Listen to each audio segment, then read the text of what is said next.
Hello and welcome to a new entry of the High Tech Low Code podcast.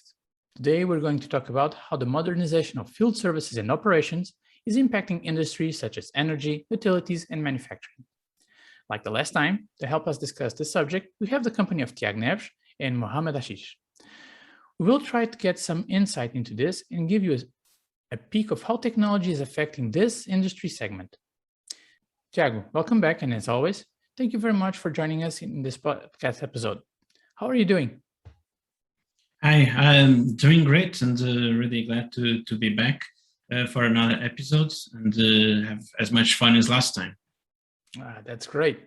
Having fun is our game here. Mohammed, also, welcome back and thank you for being able to join us. How is everything going on your side? Doing well, sunny weather and ready for the weekend. That's even better. I think we can all subscribe to that idea. But before that, let's talk about field services and operations. And let me start by asking, straight out of the bat, what are the types of services we are actually talking about? Mohammed, want to start off? Sure. So here we're talking about services that are in the hands of employees. These can be employees who are monitoring pipes in oil and gas, or can be collecting readings from meters at homes and they go home by home to actually do that, or employees who are on a manufacturing floor and they are trying to get instant notifications from machinery and control the manufacturing lines, for example, with these apps in their hands. We're talking about these kind of apps. Tiago, anything you would like to add up onto this?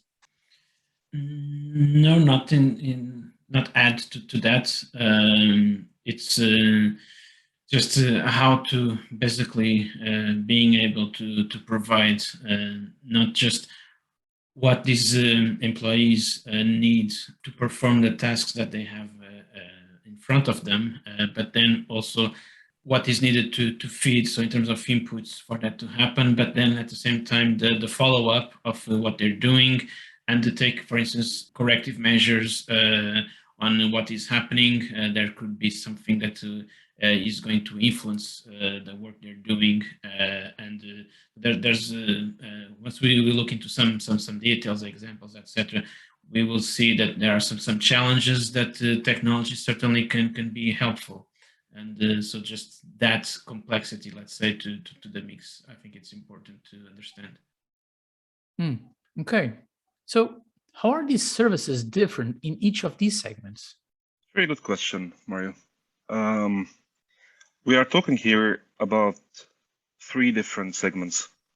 So for a person who is going door to door, the problem is really different from someone who is monitoring a pipeline or monitoring a manufacturing line, because what he really needs is a tool in his hand to save his time so he can read the data, and when he goes back and be connected, or if it's already connected, this data flows back to the backend systems immediately.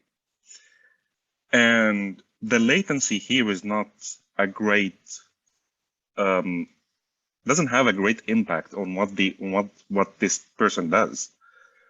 However, in energy, for example, where we are monitoring a grid or oil pipes, anything that happens, it needs to be instantly reported and alerted in the technicians or the engineer's hands. That's completely different. Watching or monitoring also a manufacturing line, and even more controlling that line, these things needs to be instant. The communication between what the application in the hands and the machines themselves, the pipelines themselves, they need to be instant. Otherwise, that can cause a lot of loss, that can cause crisis. So in utilities, it's more about productivity and saving time. In energy and manufacturing, it also includes that aspect, but it also includes the aspect of reducing a lot of risk. So that's, I think, a major difference in how these applications are valued from different industries. Yeah, I think that it is important just to understand these main risk factors that are certainly different.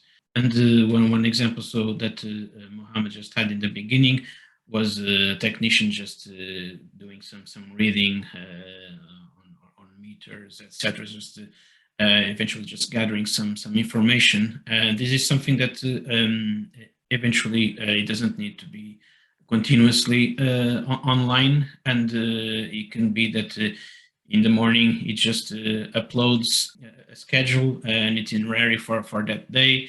He knows what he's going to be doing, and at the end of the day he just uploads, and there's no need for immediate constant communication. So this influences just what will end up being the best solution, the best fit. But nowadays, being offline can be handled, and even with the communication, all the network being improving year by year. We're not online everywhere, and when there are risk factors associated with this, like Mohammed was saying, there's going to be also a different way to communicate, where these technicians can be using satellite communications, for instance, just to guarantee that they're always online. And so there are several aspects that we need to put into consideration, and certainly when needed, even the communication used might be different. And so there's no just let's say there's no standard solution, and depending on the needs, we need to just find the best fit. I understand. What kind of challenges can these types of services face? What's your thoughts on this? So many, Mario. So on top of mind, I would think of, first of all, offline challenges. You mean the app losing network? The entire facility can be offline. True, good point. Yes, I was thinking, never mind, yeah. It can be in the mountains or on a ship. There are manufacturing facilities on ships. And how can these actually communicate with the headquarters, or how can someone consolidate the data? This is one of the big challenges that these applications may, or these industries may face actually in these kind of applications. Others, like the massive amount of data that comes from specific industries. For example, if you're monitoring an energy grid or pipes, you are talking about a lot of data coming from different sensors and devices in huge amount, even sometimes per second, not even per minute. And analyzing all this data, it becomes one of the challenges. It's not to analyze, or not only to analyze, because this is now common in AWS data or even in Azure services, and like these are becoming common. So collecting a lot of data from IoT devices and just getting them in an unrelational or relational database and just analyzing this data. That's fine, but what about finding what's important for people who are actually using these apps and getting this information to them on time? And that's what can make the difference. So based on 40, 50 sensors, there can be a predicted high pressure that can go through a specific pipe in a specific location, and that needs to be reported so they can proactively solve the problem. Otherwise, it will be an explosion. So this kind of information that needs to be in the hands of people who are actually working on these pipelines or different equipment, it needs to be instant. And analyzing this amount of data is not that easy in this sense. There are many, of course, other challenges that are usual. I think we talked about offline. We talked about being remote. There is an aspect also of productivity that comes in here. So many of these industries, they rely on systems that they have in place, huge systems of either MRPs, which are manufacturing resource planning, or other systems like ERPs or other solutions. And usually the usability of these applications, it's not what these employees are looking for. It's not the fit for purpose app that I'll fill 3-4 fields and the app will take care of the rest. You open a form and you find 40-50 fields. Good luck filling those and wasting 3-4 hours per week just filling these forms. This is something that actually is a common trait in most of the field services apps. Field services apps, at some point of time, they were created mainly for productivity purpose, and that aspect still exists in these industries as well. We're talking here about industries like manufacturing, industries like energy. Most of them are lagging in terms of technology. So they don't have the right technology in place, or they're still behind in the transformation from a business or from a technology point of view.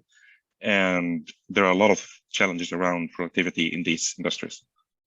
I understand. Tiago, any thoughts? Well, I think that just the last point that Mohammed was referring to, but the experience of how to use these applications can be of critical importance. Mainly thinking about when we have time windows to do a service, let's say. So you have a time window to do a repair on an important machine in a factory. This within an hour, if you do end up spending a few minutes navigating between different menus, go back and forth, because you have you know how to from as a technician, you know what is the information that you're going to take out of the machine that you need to insert, but the application just doesn't follow the same journey, let's say. And so you have to go back and forth between different menus. You spend a few minutes just to insert data into the application, and this can mean that you might overrun the time that you've been allocated to provide the repair. And that has implications then on the fact that some other team needs to be notified to extend their downtime. And so time can be critical in many of these services. And related with that is if you don't provide the best experience for the technician on the field, it's I would say it's not just the time, but also under pressure, you are just adding stress to the technician that this sometimes reflects on errors and mistakes. So it is certainly very important also not to put that aside and make it an important part of any application solution that we develop on a field service. I can definitely see that happening. Imagining someone doing maintenance on the ATMs and suddenly it's going bad, really bad, and the app is not helping them. That could be stressful. I think we've all seen some technicians complaining when they're doing their work, just about how just stressed they get and about using their tablets, whatever it is that they have in front of them, and just getting in the way of their actual work. Yeah, true. Because before it was just a piece of paper on a notebook. That's it. You sign at the bottom, off you go. Which is interesting. Speaking of technology, Tiago, how do you think technology can help in this segment overall? Well, kind of thinking, let's say, a bit ahead, and being a nerd guy, I certainly enjoy quite a lot some uses of augmented reality. I think that certainly take us to a different level, and on this I mean things like you're trying to repair a machine and you can use your phone just to see beyond, let's say, what your eyes can see, and so see the interior of a machine and just read where the different parts are. Ideally, the technician will be experienced, will know what to do, but even those experienced technicians can certainly need a help and an extra hand. And I've seen uses of augmented reality that really amazes us. And I think they just, if you, for instance, look it from the perspective of the feedback of those same technicians, all of them are just really positive about this sort of application. So anything that can just make their life easier on the fields will certainly have the buy-in of the technicians. Mohammed, anything you would like to add to this one? What's your view on this? So I think I've seen technology helping a lot in many ways. If we take the challenges one by one, having, for example, as we said, like this kind of fit for purpose apps, an app that I can just look at my phone or a tablet, 3-4 clicks, 2 or 3 fields to fill, and I'm done. This usually helps a lot. In addition to things that can actually make a lot of difference in productivity. So for example, for utilities, optimizing routes, for example, having integration with maps to optimize routes and traffic, having machine learning to know rates of changes of specific meters and which one to go to first or which one to go to more frequent, or there are a lot of ways that the technology is going nowadays to help the field services employees. And if we look at the other challenges, for example, like offline or having a lot of data coming in,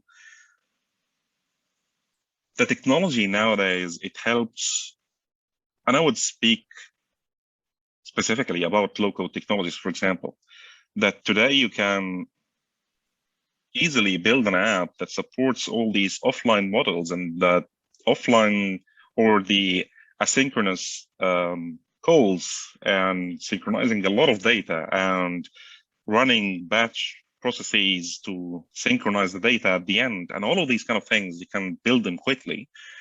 And the most important thing, and we talked about this not only from productivity perspective, but from a usability perspective, because the employee of today is the same user of Facebook and other applications that are very intuitive, and they cannot use an application that looks like the 80s anymore. So these rigid devices that they had to take a pen and click like 5 times until it actually responds, that cannot happen anymore, right? So the trend today, for example, if you look at manufacturing, all employees, or most of them, they're wearing gloves. How can you have actually a screen that is easy for someone who is wearing gloves to click buttons? They need to be bigger. They need to be placed differently. They need a lot of usability issues that need to be solved. And the technology is helping in that sense to create these applications faster, integrating with all the great backend systems and all the machine learning and all that in the backend. But these intuitive interfaces are key for these kind of application success. There are a lot of trends, of course. Tiago talked about augmented reality. There are other trends that are in these fields. So prediction is one of the things that started earlier in the MRPs and now is becoming a key aspect of manufacturing, of energy, predicting what would happen, predicting when this machine would need maintenance, what would happen, the if scenarios and all of these kind of things, performing these on a tablet to know what time should I actually go and fix that problem, or what time should I proactively change that maybe small piece or electric fuse, whatever it is, to make it work and to have the least impact on the production itself, or the least impact on how much money the company is making from these production lines, because stopping a production line can cost millions. Stopping a gas line can cost hundreds of millions a day. So these are things that need to be calculated very accurately and on time. And it needs to be a no-brainer for employees to deal with it. You cannot have someone who is trying to do that manually, or trying to use 10 different screens to calculate the time when he's going to do maintenance for the machine. This is how I would see technology going. This is how I would see just connecting different technologies together can actually solve a lot of these industries' problems. Yes, and I think that just adding to what Mohammed was saying, but just giving some examples, let's say, of how the user, in this case, so the employee experience, but with the technology is important, is that we have situations where someone is have both of their hands occupied, busy, let's say, and in order to just put some input into the application, they need to stop what they're doing. They need to at least make one hand free. And what does that mean? Is that they will stop the process that they're doing, and they need to get back, maybe restart. How can that be solved? So just using some voice recognition, some different input system.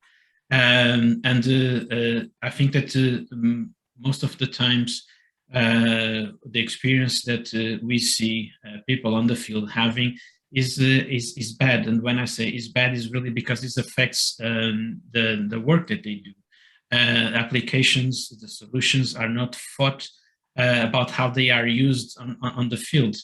So these examples that Mohammed was referring to, they use gloves. So how can I actually, they use the interface if they're working with gloves. So they need to stop, take the gloves out in order to actually use the applications. And there are several cases like this that this should be as seamless as possible and not get in the way of what the work is.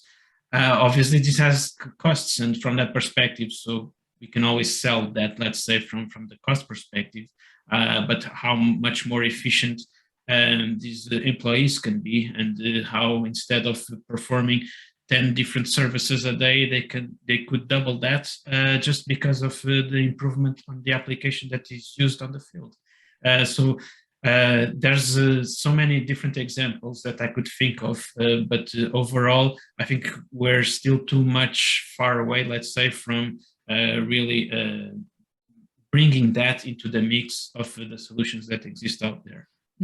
Picking from that, so I know as we were talking about this. Mohammed already brushed a bit on the future of technology on this segment, but how can we see technology evolve on these several types of industries? I know we've talked about augmented reality, better integrations, but do you foresee more down the line? I think that there is something certainly that will have some influence in field services, which is IoT. More and more we see sensors just being alert, let's say, constantly all the time, and being able to monitor whatever it is, machines, pipelines, and so IoT is certainly something that needs to be considered in field services, and can improve and reduce also what the need, for instance, a visit of a technician, of a repair employee to a particular location, with information, so better decisions can be made. And IoT will certainly have much influence in how field services also end up being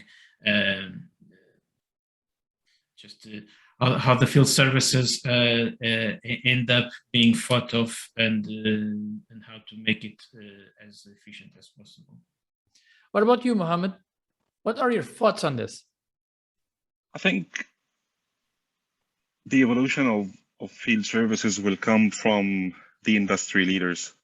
Today, we have a lot of local platforms. They have templates for these kind of field services, and you can customize your own field service, etc. I think by time,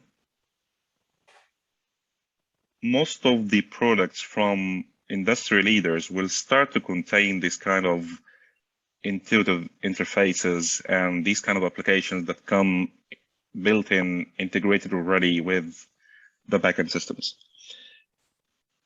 If it doesn't go that way, then there is something wrong with the industry, because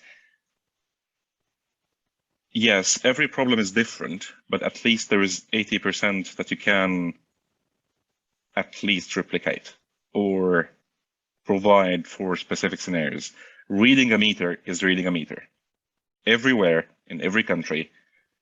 I'm actually surprised that it's not a default that comes with the systems that they use, that they have these kind of meters.